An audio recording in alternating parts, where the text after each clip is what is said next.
हमारे घर में कोई घटना होती है तो हम सबसे पहले किसको पकड़ेंगे?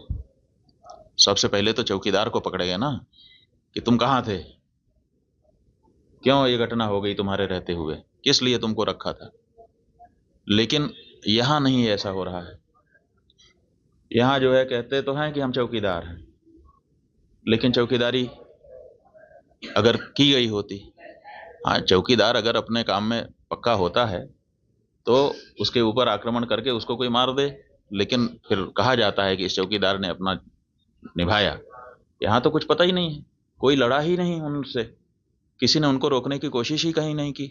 वो आए, घटना की, आराम से चले गए, कहीं पर उनको कोई बाधा नहीं है। कहाँ है चौकीदार? और चौकीदार के बारे में चर्चा ही नहीं हो रही है। अब कह रहे हैं हम उनको सबक सिखा देंगे, हम ये कर देंगे, हम वो कर देंगे। पाकिस्तान की धरती से आए थे। अरे भाई, पाकिस्तान की धरती से आए थे, इतनी जल्दी कैसे पता चल गया आपको? और अगर इतनी जल्दी आपको पता चल जाता है तो घटना के पहले क्यों नहीं पता चल गया? और दूसरी बात यह है कि अगर पाकिस्तान से आए तो पाकिस्तान के खिलाफ अच्छी तगड़ी कार्रवाई करिए। आप कह रहे हैं कि हम सिंधु जल नदी का जल रोक देंगे। आपके पास जल को रोकने या उसको डाइवर्ट करके अपने ही यहाँ अपने ही देश में रख लेने का कोई उपाय ही नहीं है।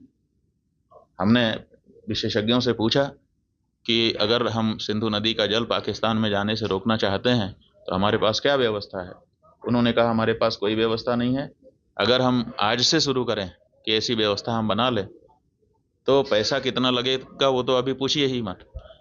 अगर पैसा पर्याप्त दे दिया जाए, पैसे के कारण एक दिन भी काम ना रुके, तब भी 20 साल लगेगा, तब हम सिंधु नदी का जल रोक पाएंगे। तो ऐसी परिस्थिति में हम ये कह दे रहे हैं कि हम सिंधु नदी का जल रोक लेंगे। और टेलीविजन के एंकर हमने सुना, वो कह रहे थे बूंद बूंद के लिए तरसेगा पाकिस्तान, एक गिलास शुद्ध पानी नहीं मिल पाएगा, खेती नष्ट हो जाएगी, बिजली नष्ट हो जाएगी, ये हो जाएगा, वो हो जाएगा। गजब बता रहे थे, ऐसा लग रहा था कि जैसे प्यास तो लग ही गई पाकिस्तान को अब। और इधर विशेषज्ञ बता रहे हैं कि हमारे पास पानी को रोक लेने का कोई उपाय ही नहीं है।